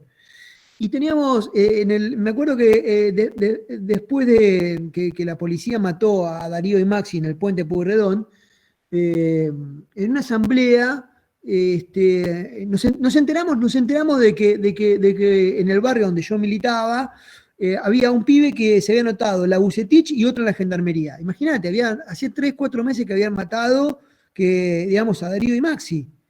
Entonces, bueno, gran run, ¿no? Movilización ahí interior en el barrio, porque como compañeros que sabían de que la policía había matado a Darío Maxi, ahora se anotaban en la policía. Entonces se armó una asamblea para ver qué hacemos, si esos compañeros siguen siendo compañeros o dejan de ser compañeros. Entonces me acuerdo que, bueno, finalmente se decidió de que ya no podían seguir siendo compañeros, ¿no? Una locura también, porque, claro, yo soy un blanco, clase media, llego a mi casa, abro la heladera, está llena, tengo frío, prendo el calefactor, me caliento la casa, pero estos pibes, nada, estaban viviendo en un asentamiento, ¿viste? Y no podemos seguir pensando que hasta ayer eran compañeros, y desde el momento que se anotaron en la Bucetich, ahora son la yuta puta. O sea, no podemos pensar en esos términos. Porque ese pibe se había anotado en la policía porque no puede estudiar abogacía. Y porque si tiene una changa, no morfa con eso. Entonces encontraba en la policía una manera de darle estabilidad y tener un proyecto de vida. Entonces no podemos renegar de eso, no podemos decirle, mirá, ya no somos compañeros, ya no somos un compañero. ¿Cómo no va a ser compañero? O sea, me parece que uno tiene que encontrar, digamos, los movimientos de izquierda, los movimientos progresistas van al barrio, van a la fábrica, van a la universidad, ¿no? Referencian esos espacios como espacios de acumulación, de política, etcétera, etcétera. Bueno, ¿por qué no van a la policía? ¿Por qué la policía no se puede pensar como un espacio de representación? ¿Qué problema hay si hay unos policías que votaron a Macri y otros que votaron a Massa y otros que votaron al kirchnerismo? ¿Cuál es el problema? En los 70 la JP tuvo una política para la policía. No es que, mirá, Perón decía una cosa muy interesante. Perón decía, la política aborrece el vacío. Es decir, los espacios que no se ocupan oportunamente, bueno, andá a llorar a la iglesia después, porque lo va a ocupar el enemigo. O sea, si vos no generás política para la policía, la política te la va a poner otro actor. Entonces uno no puede renunciar a la policía. Uno no puede decir, no, yo la policía no, porque la policía caca, fea, la policía fea, leviatán, malo, demonio, ahí no me meto. Y si vos no te metés, ¿sabes qué? Se va a meter Bloomberg. Entonces, vos tenés que generar una política también por la policía. Pero para generar una política con la policía, vos no podés partir la desconfianza. Vos no podés partir de un fuck you. Vos no podés partir, digamos, de que la policía es mala, es la yuta puta. Porque con eso no construís nada con el policía. Porque además no es cierto que la policía es la yuta puta. Porque además no es cierto que la policía sea asesina. Si uno piensa en los homicidios dolosos en la Argentina con las estadísticas que tenemos en la mano, digamos, uno se da cuenta que los homicidios, solamente el 6% de los homicidios se los lleva la fuerza de seguridad, no la policía, la fuerza de seguridad. Y no solamente son productos del gatillo fácil, sino son muertes bajo custodia, etcétera, etcétera. Es decir, en la Argentina vos tenés más chance de que te mate tu pareja violenta dentro de tu casa, o que te mate tu vecino porque está armado, a que te mate un policía. Lo que no significa que no sea un problema. Es un gran problema, porque los policías son profesionales de la violencia, porque los policías son actores especialmente entrenados para usar la violencia, la fuerza letal y no letal, de acuerdo a parámetros de proporcionalidad, racionalidad y legalidad, de acuerdo a estándares internacionales de derechos humanos. Entonces, es un gran problema que haya 6%. Por supuesto que es un gran problema y por supuesto que hay que reprocharles individualmente las acciones que realizan. Por supuesto que sí. Digamos, pero no se puede decir que la policía sale a matar, ¿no? La verdad es que la policía, sí, a veces mata y eso es un problema, como dije recién, pero no es cierto que la policía es asesina. La policía, si hay una herramienta que utiliza, es la palabra. Por supuesto que a veces la palabra está contaminada, que es una palabra que está impregnada de violencia simbólica. De hecho, acabamos de sacar un libro que se llama Yuta, el verdugueo policial desde la perspectiva juvenil, donde trabajamos justamente el hostigamiento policial, ¿no? Que generalmente no está hecho de buenos modales, sino que viene con gritos, insultos, comentarios misóginos, que está hecho también con comentarios llenos de dobles sentidos, homofóbicos, con imputaciones falsas, con provocaciones, con toques o correctivos, ¿no? Que son toques o correctivos son las palabras que utiliza la policía, las categorías no activas para invisibilizar esas agresiones, pequeñas agresiones físicas que no dejan marcas en el cuerpo. Entonces, por supuesto que eso es un problema y hay que desandarlo. Pero lo cierto es que la policía no es solamente eso, es mucho más que eso. Entonces, no estoy diciendo que eso no lo tengamos que pensar. Estoy diciendo, tenemos que pensar esas agresiones físicas, tenemos que pensar el hostigamiento policial, pero tenemos que pensar también todas las otras prácticas que no están hechas de hostigamiento también. Entonces, los procesos de reforma empiezan teniendo en cuenta no solamente las cosas que no nos gustan, sino también las que nos pueden gustar. En Argentina la conflictividad social es multicausal, multifactorial, y problemas multifactoriales requieren soluciones multiagenciales, requieren que hay que abordar esa conflictividad de distintos lugares, movilizando saberes, estableciendo alianzas entre distintas disciplinas muy distintas, donde sin lugar a dudas el policiamiento es un saber específico que hay que tener en cuenta, pero no es el único saber. Hay otros saberes que lo pueden movilizar otros actores. Y qué mejor que esos actores trabajen en un mismo lugar. Entonces, ahora, que no exista más la comisaría, bueno, eso, no estoy diciendo que eso se pueda hacer de un día para el otro. A lo mejor tiene que ser también el resultado de un proceso que hay que dar, pero sobre la base de encontrar estos diálogos. Pero son diálogos que efectivamente, como decía Nahuel hoy, digamos, necesitan un cambio, porque el problema es de la política, no es de los policías. El problema lo tiene la política, está en el campo de la política, no es un problema del policía, es un problema de la política, ¿no? Si no se encara un proceso de reforma democrático, no es un problema de los policías, es un problema de la política. El problema está en el campo de la política. Lo que tenemos que cambiar son nuestras dinámicas de tramitar las diferencias. Tenemos que, por supuesto que todo esto necesita paciencia, porque en Argentina lo que no tenemos, es decir, en Argentina nos han hecho creer que la velocidad es una forma de conocimiento, y que todo tiene que tramitarse de manera urgente, alerta, último momento. O sea, no se puede pensar la política con los zócalos de la televisión. No se puede pensar la política solamente con la tapa de los diarios. Es decir, necesitan tiempos largos. ¿Por qué necesitamos tiempos largos? Porque necesitamos diálogos, debates, muchos debates.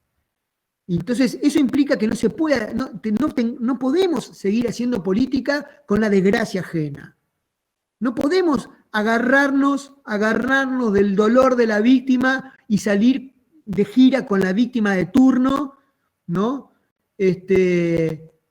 Para hacer política. A la víctima hay que escucharla, pero no hay que exponerla, hay que cuidarla, hay que repararla, por supuesto. Pero lo que encontramos es que la política se agarra de la víctima, ¿sí? Hace política con la víctima, hace política con la desgracia ajena, y a fuerza de golpes bajos no vamos a avanzar nada.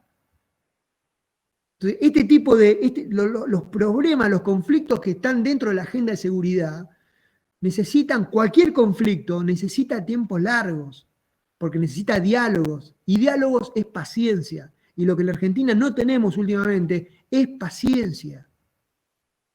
No hay diálogo sin paciencia, porque los diálogos están hechos de diferencia, de legítimas diferencias que podemos llegar a tener. Y para encontrar ese punto en común, ¿no?, a partir del cual seguir construyendo, se necesita paciencia. Y no hay paciencia si nos agarramos de la víctima. Yo siempre le digo a mis alumnos, la muerte de una mujer embarazada en una salidera bancaria, contado de manera truculenta o sensacionalista, tiene la capacidad de no generar divisiones. Tiene la capacidad de no generar escisiones. Más allá de que vos seas de Newell, o de Rosario, o de Colón, vivas en una villa, en un country, o yo en un monobloc, vos seas socialista, yo macrista y el otro kirchnerista, todos nos vamos a sorprender diciendo qué barbaridad, cómo puede ser. O sea, ese tipo de representaciones construye consensos súbitos, pero que son de corta duración, porque son consensos químicos, anímicos, que no son el fruto de la deliberación, sino que, digamos, la víctima lo que hace es, la víctima, por supuesto, en Argentina no siempre es la misma víctima, pero la víctima lo que hace la política con la víctima cuando se agarra a la víctima es clausurar la discusión. Cuando el movilero va y le pone el micrófono a la víctima, ¿y usted cómo se siente? ¿Y cómo querés que me sienta? Me acaban de matar el hijo. ¿Y vos qué querés? ¿Crees en la justicia? Y no, flaco, yo quiero salir a matar a todo el mundo. Entonces, el periodista, en vez de cuidar a la víctima, la expone. Llorá, le dice, llorá, hija de puta, llorá, le dice. La picanea con el micrófono.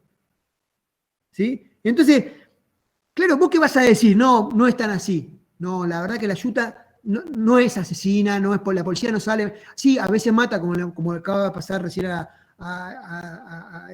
chico que el padre fulano, porque empezás a formar parte del mismo problema. Entonces, no se puede pensar con emociones. No se puede pensar bajo estado de emociones, y sobre todo este tipo de emociones o de pasiones tristes, como diría Spinoza. Es decir, me parece que uno tiene, cuando un periodista, cuando un político agarra un tema y lo discute con la víctima al lado, lo que está haciendo es clausurar la política. Está diciendo, de esto no se puede hablar. de esto no se puede seguir hablando. Es paradójico decir esto, ¿no? Porque en la verdad que en Argentina los movimientos de víctima, gran parte de la democracia que tenemos, se la debemos a esos movimientos de víctima. Pero que tramitaron los problemas no a través del odio, ¿viste?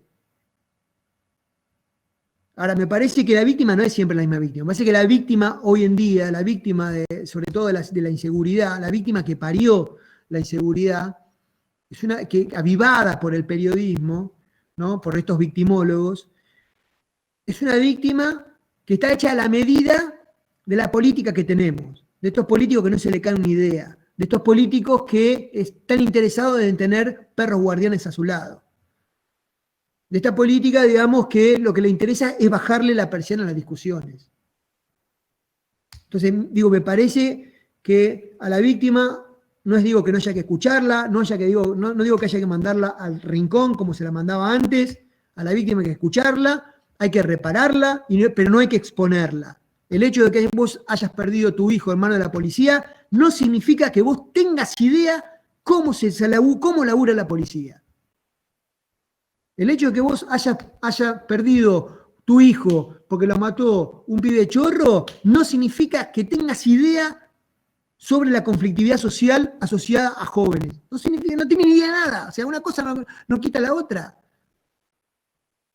Digo, y eso es un problema. Me parece que no se puede legislar con la víctima, no se puede gestionar con la víctima, no se puede dialogar con la víctima porque la víctima quiere algo ya. Porque es la víctima hecha a la medida, está hecha a la medida de la televisión. Y ahí me parece que tenemos un problema, ¿no? Un gran problema. Esteban, vamos con la última pregunta. Nos había quedado por el Chelo. Él preguntaba si alguna vez se habló muy bien de la reforma llevada adelante por Leonardo Arrañán, en Buenos Aires. ¿Será que fue exitosa o al menos sirvió para cambiar la imagen de la policía en Cava, en Ciudad Autónoma de Buenos Aires? Pregunta Chelo. Bueno, no sé, me parece que son reformas que quedaron truncas, ¿no? Porque ya te digo, me parece que los procesos o sea, no se puede pensar una reforma en una gestión. No se puede cargar una reforma a la cuenta de una gestión. O sea, reformar a la policía, reformar la seguridad, va a reclamar muchos gobiernos, mucho tiempo, y a lo mejor eso implica que va a haber gobiernos distintos, de distinto color. Pero no puede ser de que cambia un gobierno y tenemos otra seguridad. Además, no es que cambie un gobierno, cambia, digamos, el staff de funcionarios dentro del mismo gobierno y ya volvemos foco a cero. O sea, no vamos a poder, porque no salimos del bacheo electoral. No podemos salir del bacheo electoral. Vos tapás a un agujero y digamos, vos con ese bacheo llegás a las próximas elecciones, pero vos sabés que a los 2 meses tenés de vuelta el agujero. Y eso es lo que se ha venido haciendo. O sea, la reforma de Arlañán, nada, fue un proceso muy interesante y como puede haber sido otro tipo de reformas también, ¿no? Pero que el fracaso no hay que cargarlo tampoco a la cuenta de Arlañán. Parece que sabemos mucho más justamente a partir de eso. Seguramente ha tenido algunos errores, seguramente ha tenido alguna, pero digo, me parece que yo no pensaría esto, Arlañán sí, Arlañán no, qué sé yo, no sé, yo soy la idea de que allá a esta altura me parece que hay que usar como, son tan importantes los éxitos como los fracasos de Arlañán, ¿no? O sea, me parece que una reforma cuando fracasa, digo, hoy para nosotros es muy interesante, porque podemos aprender mucho de esos fracasos también, ¿no? Para no volver a cometer los mismos errores, ¿no? Entonces, me parece que tenemos la suerte de que existió una reforma que se quedó a mitad de camino, con muchos éxitos y fracasos, porque tenemos más experiencia para saber lo que tenemos o no tendríamos que hacer el día de mañana. Yo siempre digo que la principal herramienta que utiliza la policía no es el arma, sino la palabra, ¿no? Es decir, el policiamiento está hecho de diálogo, está hecho de mediación, está hecho de negociación, ¿no? Lo que pasa es que cuando uno piensa en la policía con los prejuicios donde uno muchas veces fue entrenado, entonces muy rápidamente tiende a suponer de que allí donde llega la policía, la democracia está puesta entre paréntesis, ¿no? Cuando en realidad uno podría decir todo lo contrario también, ¿no? Pero bueno, lo cierto, más allá de eso, lo cierto es que de alguna manera hablar de la democratización policial es algo que no deja de hacernos ruido, ¿no? Y ese ruido me parece que también es lo que hay que explicar también, ¿no? ¿De dónde viene ese ruido, ¿no? ¿Por qué nos hace ruido? Nos sigue haciendo ruido después de casi 40 años de democracia, ¿no? Que pensemos en la democracia. O sea, ¿por qué habiendo pasado 40 años todavía seguimos hablando de la democratización policial? ¿Por qué la democratización policial sigue siendo una tarea pendiente? Lo primero que hay que decir es que ese ruido también es legítimo, ¿no? Vamos a decir también eso, ¿no? Porque también el ruido es la expresión de la desconfianza que nos inspira también muchas veces las policías, ¿no? Es decir, esa desconfianza también es entendible porque es una desconfianza que tiene una historia, ¿no? Y gran parte de esa historia es a pesar también de las propias policías, porque con cada golpe militar, cívico-militar, las policías fueron intervenidas y de a poco asociadas a determinadas prácticas que no les eran propias, ¿no? Por lo menos esa es una de las tesis, una de las viejas tesis que alguna vez una cientista como Alejandra Vallespir en la policía que supimos conseguir planteaba, ¿no? Pero digo, me pregunto por qué las fuerzas militares no producen hoy en día la misma desconfianza también, ¿no? Que sí inspiran las policías. Tal vez porque las fuerzas militares, porque sobre las fuerzas militares no sabemos absolutamente nada hoy en día, ¿no?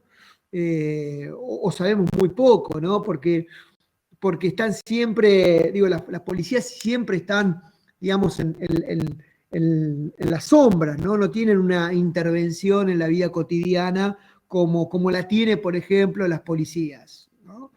Que están expuestas todo el tiempo. También, a lo mejor también puede ser porque también hoy en día los militares, no sé, no hay ningún militar que provenga de la última dictadura, ¿no? Digamos, los militares hoy en día iniciaron su carrera, digamos, en democracia, ¿no? Pero, digamos, sin embargo, también podríamos decir lo mismo de las policías, ¿no? De los policías, de los integrantes de las policías, ¿no?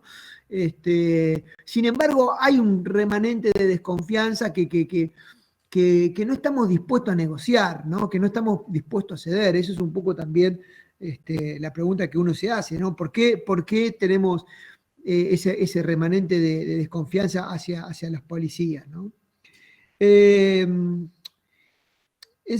Tal vez la desconfianza es la expresión también de muchos prejuicios ideológicos, como les decía hace un ratito, ¿no?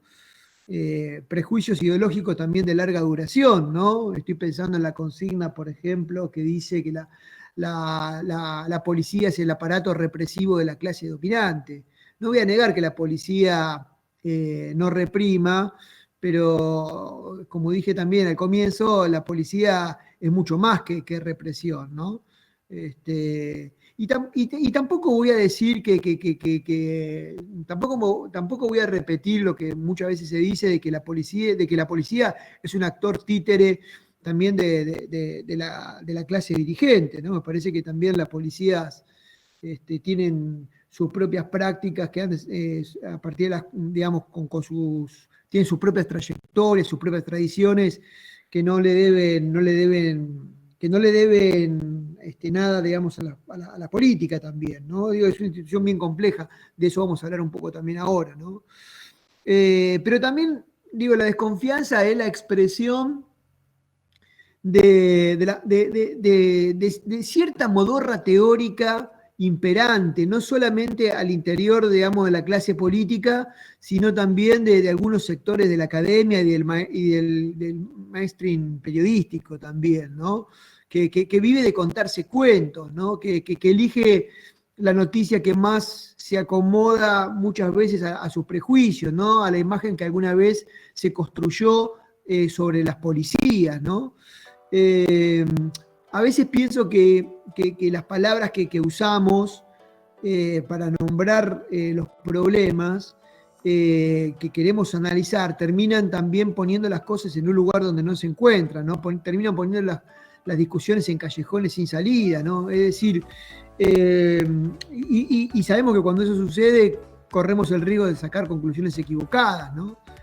Todos sabemos que un problema mal planteado es un problema sin solución. Estoy pensando concretamente en categorías muy distintas, como por ejemplo el Leviatán Azul, ¿no? O por ejemplo en la provincia de Buenos Aires cuando se habla de la bonaerense o la maldita policía, ¿no? Son todas categorías que algunas periodísticas, algunas otras que provienen del mundo de la academia, pero que invitan a pensar en la policía como una corporación, que invitan a pensar que la policía es un aparato separado y separable de la sociedad, ¿no? Cuando nosotros decimos la policía es el Leviatán Azul, la policía, ¿no? Es, estamos proponiendo pensar a la policía como una institución homogénea, como un bloque unidimensional, ¿no? Es decir, una institución que se ha autonomizado, ¿no? De la política, una autonomía absoluta, ¿no? Que sería supuestamente la expresión del desgobierno, digamos, de la política también, ¿no? Una institución que tendría sus propios intereses y que actúa solamente en función de ellos, ¿no? Una institución que sería la expresión, sería la expresión del carácter fallido de los estados.